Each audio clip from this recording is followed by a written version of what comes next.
দেখুন আজ কি পরিমাণ স্নোফল হচ্ছে। আজকেই প্রথম সারা ইউনাইটেড কিংডম জুড়ে স্নোফল হওয়া শুরু হয়েছে। এই যে দুইজন, এনারা সবাই স্নো দিয়ে খেলা করছে, একে অপরকে ছুঁড়ে ছুঁড়ে মারছে। এই যে আপনারা দেখলে হয়তো বুঝতে পারবেন।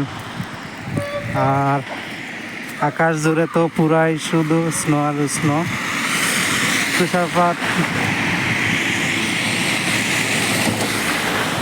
প্রথম দিনেই এই অবস্থা, আপনারা চিন্তা করুন সামনে কি অবস্থা হবে। আমি তো দেখে পুরাই অবাক, আমি কখনো দেখিনি, আজকেই প্রথম দেখছি কিভাবে স্নোফল হয়। আমি তো পুরা শীতে একদম শেষ হয়ে যাচ্ছি, জমে শেষ।